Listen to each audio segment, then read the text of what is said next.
They marched in perfect formation, shields held tight, spears pointed, and they believed, rightly so, almost always, that no force on earth could stop them. The Roman legions were the most effective war machine the ancient world had ever known. But some tribes looked this power in the face and did not back down. They advanced and they triumphed. In this video you will discover 7 tribes that not only resisted the Roman army, but destroyed it. We're not talking about mere border skirmishes. We're talking about massacres that shook Rome to its very foundations, that made emperors weep, that redrew the map of the ancient world, and that in some cases planted the seeds for the fall of the Roman Empire centuries later. Each of these tribes possessed something the legions did not expect: a tactic, a terrain, a ferocity, or a command that no Roman general had accounted for. And when their calculations failed, the price was paid in Roman blood. Hold on tight. First, we're heading to northern Germania, where the forest swallowed up 3 entire legions and never gave them back.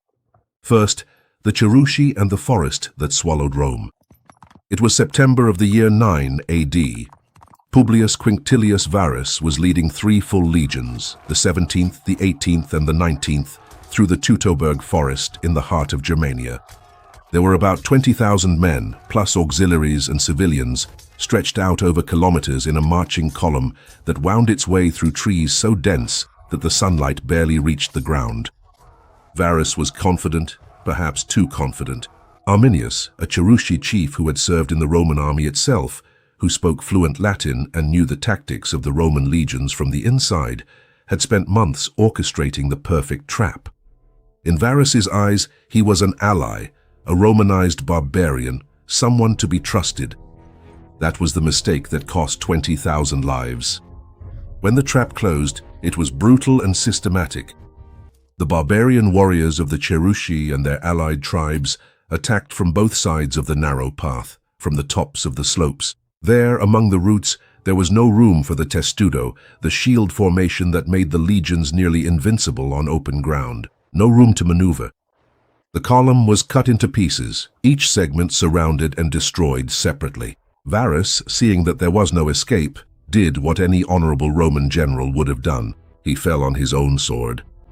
The Roman historian Suetonius reported that Emperor Augustus, upon hearing news of the defeat, spent weeks banging his head against the wall of his palace, repeating, "Varus, give me back my legions." The numbers 17, 18, and 19 were never used again in the Roman army. A superstition, or perhaps a mourning that Rome could never bring to an end. Germanicus, the nephew of Emperor Tiberius, returned to the Teutoburg forest 6 years later and found the bones of the legionaries scattered across the forest floor, rusted armor, skulls nailed to trees, and altars where the barbarians had sacrificed Roman prisoners. He buried the remains he could find and erected a tomb. Rome never forgot. What made the Cherusci extraordinary was not just their raw ferocity. It was the strategic intelligence of Arminius, who used the knowledge Rome had given him, the understanding of Roman battles, formations, and marching rhythms, to destroy that very machine from within. The Teutoburg forest was not a battle, it was an autopsy, and its impact was lasting. Rome never again attempted a permanent conquest beyond the Rhine. Germania, unlike Gaul, Hispania, and Britannia, never became a Roman province. The boundary of the Roman Empire was drawn there, in blood, among the trees of Teutoburg. And look, the victory of the Cherusci in this battle is just one example of what happens when logistics and intelligence prevail over brute force. In my book, The Art of War of the Roman Army, Strategies and Tactics That Shaped the World, I delve deeply into how the Roman legions operated and why, in these critical moments, the machine failed. There are details about tactics and vulnerabilities that wouldn't fit into this video. The link is pinned in the comments if you want to learn more afterwards. The Battle of Teutoburg changed ancient Rome forever. But it was not the only time the Roman army was humiliated by warriors whom the generals in Rome considered to be savages. The second tribe on our list accomplished something that seemed impossible. They put a Roman king in chains. Second, the Parthians, and the day Rome lost its dignity. It is 53 BC. Marcus Licinius Crassus, one of the richest men in Roman history, and one of the three members of the first triumvirate alongside Pompey and Julius Caesar, decided that he wanted his own military glory. Caesar had Gaul, Pompey had the Mediterranean. Crassus wanted the East, he wanted Parthia. The Parthians were a people of Iranian origin who controlled a vast empire in the East, and Crassus underestimated them with an arrogance that only a very wealthy man with very little experience in warfare could have. He led 7 legions, about 42,000 men, across the Syrian desert toward Mesopotamia, without proper reconnaissance of the terrain, without sufficient cavalry, and without understanding the enemy that awaited him. The Parthian general Surena had only 10,000 men, but he possessed something that would completely transform the historic battles of the ancient world. Mounted archers with composite bows capable of shooting with deadly accuracy at high speed and, even more devastating, a technique the Romans had never seen before. When the Parthian heavy cavalry feigned retreat, the archers would turn around in their saddles and continue shooting at full gallop. The Parthian retreat was not a flight, it was a trap. At Kare, in what is now southern Turkey, Crassus formed his legions into a defensive square. The Parthian archers simply circled around, firing relentlessly. The Roman shields began to fall. When Crassus attempted a charge to break the encirclement, the Parthian heavy cavalry crushed the flanking columns. When he tried to negotiate, he was killed. Some sources say that the Parthians poured molten gold into his mouth. A cruel irony for the richest man in Rome. 20,000 Roman legionaries perished. 10,000 were captured. The legionary eagles, the sacred standards that Romans were never supposed to lose, were carried off as trophies to the Parthian capital. For Rome, it was a humiliation of almost religious proportions. The eagles embodied the very honor of the Roman army. For decades, Rome tried to recover them through diplomacy. They only succeeded under Augustus in 20 BC, 33 years after the battle, and even then, it was through negotiation, not military victory. The wound did not heal easily. What the Parthians taught the world was that mobility and range could defeat discipline and formation. They did not try to confront the barbarian invasions head-on, as Rome was accustomed to doing. They completely avoided close combat, turning each encounter into a deadly dance where the Romans could never reach the enemy. For Rome, where combat was always personal and physical, shield against shield, gladius in the enemy's belly, there was no answer. Crassus was the first, but he would not be the last Roman general to discover that the East had its own rules for war. Third, the Celts of Cisalpine Gaul and the sack of Rome. Let's go back in time long before the Empire, when Rome was still a young and vulnerable republic. It is 390 BC, and a horde of Gallic Celts led by the chieftain Brennus is sweeping down the Italian peninsula like a human avalanche. The Celts of Cisalpine Gaul, what we now call northern Italy, were warriors from a tradition radically different from that of the Romans. Tall, their hair coated with lime, shouting invocations to their gods as they advanced, brandishing long iron swords with a ferocity that witnesses described as supernatural. For the Roman legionaries of the time, who were far less disciplined than they would be centuries later, the shock was devastating. On the Allia River, 18 kilometers from Rome, the Roman army was simply swept away. The soldiers broke formation and fled. Some reached the Tiber, others scattered into the hills. Within a few hours, the road to Rome was open. Brennus entered the city. What followed entered the Roman collective memory as a trauma that would shape the entire imperial psyche for centuries. The Celts plundered Rome for 7 long months. The elders of the city, senators who had refused to flee, sat on their ivory chairs at the entrance of their homes, dressed in their togas, motionless like statues. Legend has it that a fascinated Celtic warrior touched the beard of one of these elders to see if it was real. The senator raised his staff and struck the warrior. That was his final act. Only the Capitoline Hill held out, defended by a garrison that refused to surrender. Roman legend says that it was the sacred geese of the Temple of Juno that saved the Capitoline. Their alarmed cries woke the guards when the Celts tried to climb the hill at night. Truth or myth? This story was repeated by generations of Romans as proof that the gods still watched over Rome, even in its darkest hours. Rome eventually paid £1,000 of gold for Brennus to leave. And when the Romans complained that the Celts were using false weights on the scales, Brennus also threw his sword onto the scales and uttered the words that would be engraved in Rome's memory forever: Vae victis. Woe to the vanquished. The sack of 390 BC transformed the Roman Republic. The humiliation was so deep that the Romans spent the following centuries obsessed with making sure it could never happen again. The Servian walls were built, the army was reformed, and discipline was tightened. In a certain sense, Brennus's Celts did not destroy Rome, they forged it. But the fourth tribe on our list did not give Rome that chance to learn. They attacked at the very moment when the Roman army was at the height of its power.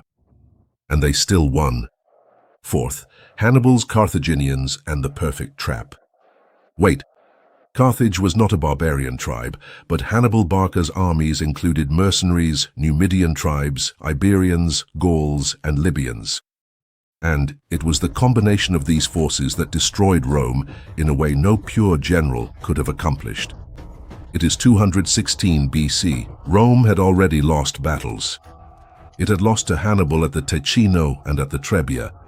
It had lost at Lake Trasimene, where he drowned 15,000 Romans in an ambush on the lakeshore.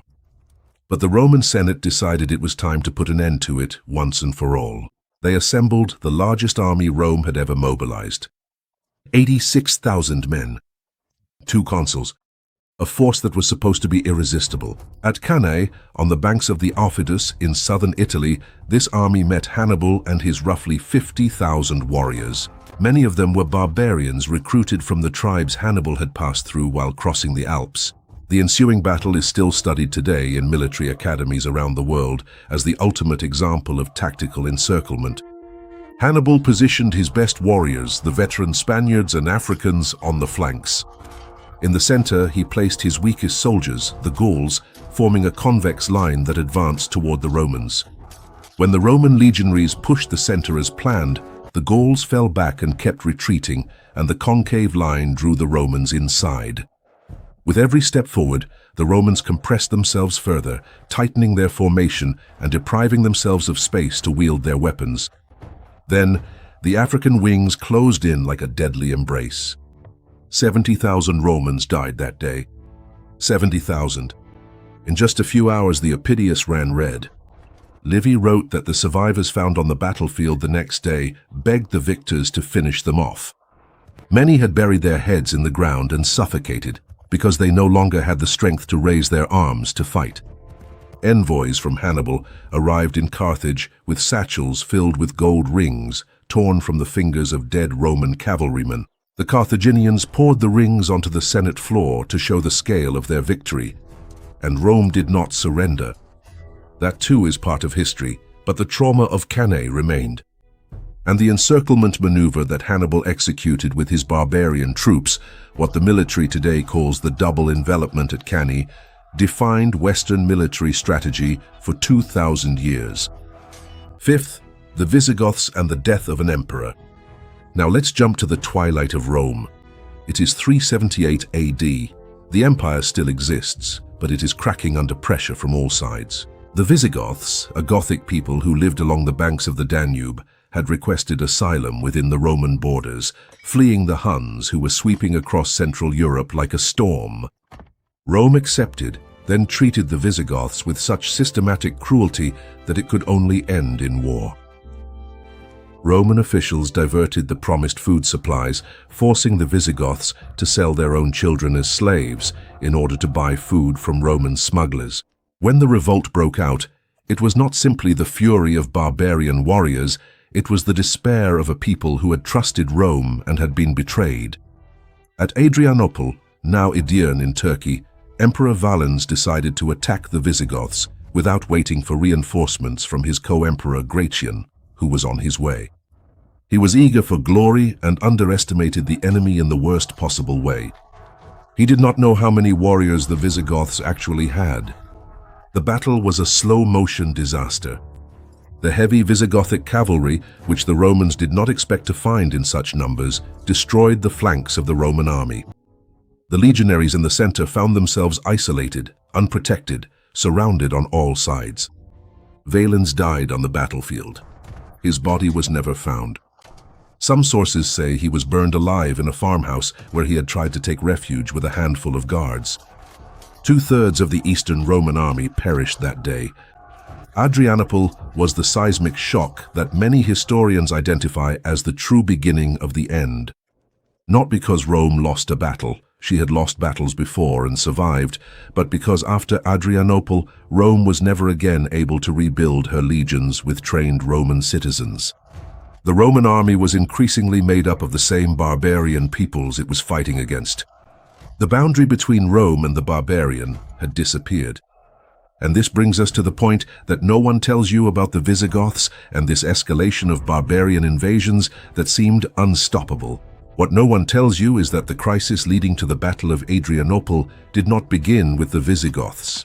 It began with the Huns, a people from the Asian steppes so devastating that they drove entire peoples like shockwaves toward the Roman borders. The Visigoths did not invade Rome out of ambition. They were fleeing something even worse. And when Rome failed to welcome them with dignity, it turned refugees into enemies. The fall of the Roman Empire, as we will see at the end of our list, was not an explosion. It was a slow implosion, where Rome was destroyed as much by its own inability to adapt as by the external blows of barbarian warriors knocking at its doors. By the way, if you've made it this far in the video, I'm sure it's because you truly love the deep history of Rome. And it's exactly for this type of person that I wrote The Art of War of the Roman Army, strategies and tactics that shaped the world. This is not superficial content. It's for those who want to understand how this empire dominated the world for nearly 1,000 years and why the ancient peoples it despised ended up causing its downfall. The link is pinned in the comments. 6th, the Sassanids and the emperor captured alive. If Adrianople was the beginning of the end in the west, in the east, Rome had already suffered an even more personal humiliation decades earlier. It is the year 260 AD. Emperor Valerian, the only Roman emperor ever to be captured alive by a foreign enemy in the entire history of Rome, met his fate at the hands of the Sassanids. The Sassanids were the Persian successors to the Parthians, even more organized, even more militarily sophisticated, with an empire stretching from what is now Iraq to Pakistan.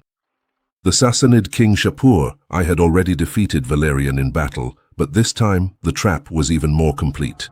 At Edessa, in present-day Turkey, the Roman army was surrounded and pestilence began to decimate the ranks. Valerian tried to negotiate a peace agreement.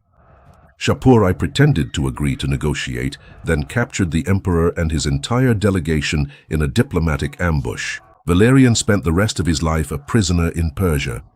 Some sources say that Shapur I used him as a footstool to mount his horse. The image of the Roman emperor kneeling serving as a footstool for the Persian king. When Valerian died in captivity, his skin was removed, dyed red, and displayed in a Persian temple as a permanent trophy.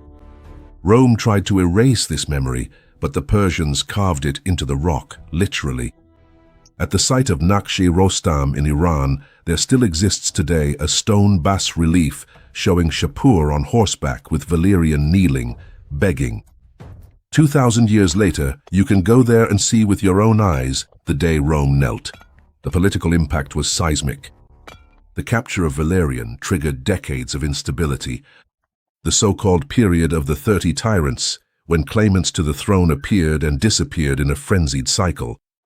Rome was fragmenting from within, and each external defeat accelerated the erosion of central authority. The Sassanids proved what the Parthians had already demonstrated at Carrhae. The East had its own military traditions, its own strategic sophistication, and would not allow itself to be dominated by Roman battlefield discipline alone. The idea that the Roman army was invincible was being dismantled piece by piece on every frontier at the same time. 7th, the Huns and the scourge that no one could stop. And here we are at the 7th chapter of our list, and the most devastating of all. The Huns were not a tribe in the Roman sense of the word. They were a confederation of peoples from the Central Asian steppes, united under charismatic leaders, living entirely on horseback, without cities, without settled agriculture, without the infrastructures that Rome considered the pillars of civilization. and this made them, from the Roman point of view, totally incomprehensible and completely unstoppable. When the Huns arrived in Europe at the end of the 4th century, it was not an organized invasion like the Roman battles that Rome was used to facing. It was a wave. Entire peoples, the Ostrogoths, the Visigoths, the Alans, were swept away or forced to move westward, creating that chain reaction we already saw at Adrianople. The Huns didn't need to defeat Rome directly to destroy it. They simply pushed the whole world onto Rome. But when they decided to confront the empire directly under Attila, the result was terrible. Attila reigned from around 434 to 453 AD. During this period, he invaded the Balkans twice, forced the Eastern Roman Empire to pay humiliating tributes of 350 pounds of gold per year, which was later increased to 2,100 pounds. He devastated cities that had been Roman for centuries. Nessus, the birthplace of Emperor Constantine, was so completely destroyed that years later, when Roman ambassadors passed through, the countryside was still covered with bones. In 451 AD, Attila crossed the Rhine with an army that some sources, certainly exaggerated, but revealing of the terror he inspired, estimated at 500,000 barbarian warriors. In Gaul, he encountered the Roman general Aetius, undoubtedly the last great military leader of the Western Roman Empire, who had formed an unlikely coalition. Romans, Visigoths, Burgundians, Franks, all united against the Huns. At the Battle of the Catalonian Plains, Attila was stopped. The only significant defeat of his career, but he was not destroyed. The following year, he invaded Italy. Aquileia, one of the largest cities in the region, was wiped off the map so completely that the fugitives who escaped to the marshes of the Adriatic founded a new city in the swamps, which would eventually become Venice. Milan was pillaged and Rome was within reach. And then, in one of the strangest and most debated moments in the history of ancient Rome, Attila stopped. He met Pope Leo I on the banks of the Mincio and turned back north. Why? Christian sources say that the Pope convinced him with his eloquence and by an apparition of St. Peter and St. Paul. Modern historians mention famine, pestilence in the army, and news that the Eastern Roman Empire was advancing from the east. It was probably all of these at once. Attila died in 453 AD, on the night of his wedding from a sudden fatal nosebleed. His sons fought over power. The Hunnic Confederation fragmented, and the Huns disappeared from history almost as quickly as they had appeared. But the damage was done. The Western Roman Empire never recovered. In 476 AD, only 23 years after Attila's death, the last Roman emperor of the West, the young and ironically named Romulus Augustulus, was deposed by Odoacer, a Germanic chieftain who didn't even bother to proclaim a new emperor. He simply sent the imperial insignia back to Constantinople. Rome had ended not through an epic battle, but by an administrative act. We look at these 7 tribes, the Cherusci, the Parthians, the Celtic Gauls, Hannibal's Carthaginians, the Visigoths, the Sassanids, the Huns, and the easy narrative is that of barbarians defeating the civilized. But there is one detail that changes everything when you look closely at each of these defeats. In each of them, the decisive factor was not the brutality of barbarian warriors. It was an internal Roman failure. Varus was betrayed by someone Rome had trained. Crassus was defeated by terrain he refused to study. Brennus found a city that had abandoned its own defense. Valerian was captured during a diplomatic negotiation that he mishandled. The Visigoths were driven to war by the corruption of Rome's own officials. The Huns did not destroy Rome. They simply put pressure on a structure that was already compromised from within. The historian Edward Gibbon, in the 18th century, spent entire volumes trying to explain the fall of the Roman Empire and concluded that Rome did not fall because the barbarians were stronger. It fell because Rome ceased to be Rome. It stopped maintaining its roads, its legions, its political cohesion, its faith in its own project. The tribes that humiliated the Roman legions were the mirror. What they reflected was always, ultimately, a weakness that already existed from within. And it is precisely there that the beauty and the tragedy of Rome's history lie. Since I have spoken about these defeats and what they reveal about the internal workings of the legions, in the art of war of the Roman army, strategies and tactics that shaped the world, I analyze in detail how the logistics, training and command of the legions functioned in battles exactly like the ones you have seen here: Cannae, Teutoburg, Adrianople. What we have seen in this video is only the surface. The book is where you will find the complete anatomy of these campaigns. The link is pinned in the comments. 7 tribes, 7 moments when the world held its breath and the Roman legions fell. But before concluding, it's worth pausing for a moment and letting the true weight of this list sink in, because it's very easy to list battles, to cite death tolls, and to move on as if these were just statistics from a strategy game. They were not. Each of these defeats was experienced by men of flesh and blood, Roman legionaries who had spent years training to serve in the most powerful Roman army on earth, who sincerely believed in the invincibility of Rome and who died without fully understanding what had gone wrong. Think of the ordinary soldier of the 17th Legion at Teutoburg. He had marched from the Rhineland with 20 kilos of equipment on his back, his pilum on his shoulder, and his gladius at his belt. He had crossed rivers, slept in the mud, eaten the same hard bread as every other Roman legionary for centuries. He trusted his centurion. He trusted the formation.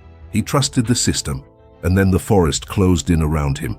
Arrows began to fall from places he couldn't see. And the system, that perfect machine Rome had perfected over generations, simply didn't work. There was no room for the testudo, no open ground for a coordinated charge, only trees, screams, and death coming from all directions at once. That soldier died without knowing he was part of one of the most decisive moments in the history of ancient Rome.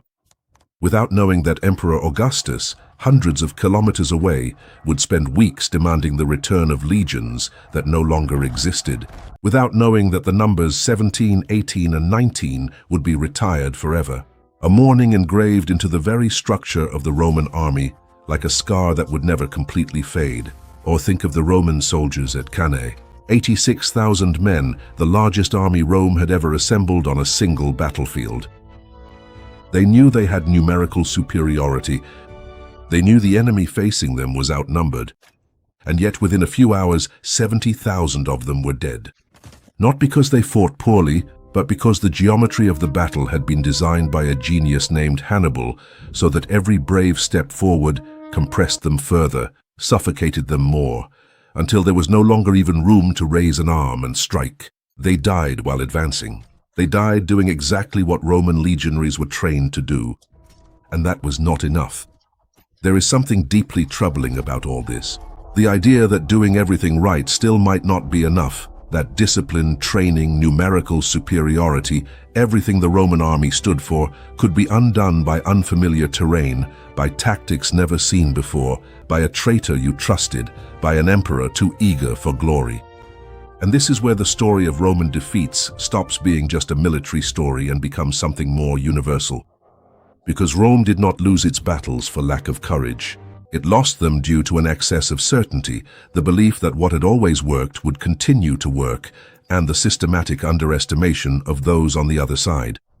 The barbarian warriors, the Parthian archers, the Visigoth cavalry, the Hun horsemen, as if ferocity without a uniform necessarily meant ferocity without intelligence. The Cherushi of Arminius challenged this assumption in a way that Rome never forgot. Arminius was not simply a barbarian warrior, he was a man who had served in the Roman army, who understood the tactics of the legions from the inside, who spoke Latin and knew the blind spots of the Roman mindset. He used the knowledge that Rome had given him as a weapon against it. This is not just about military strategy. It is a lesson on how a power that underestimates those it seeks to absorb ends up being destroyed by that very underestimation. The Sassanids who captured Valerian challenged another assumption, that Roman imperial dignity was inviolable, that there was a sacred distance between the Caesar and personal defeat. When the skin of a Roman emperor ended up on display in a temple,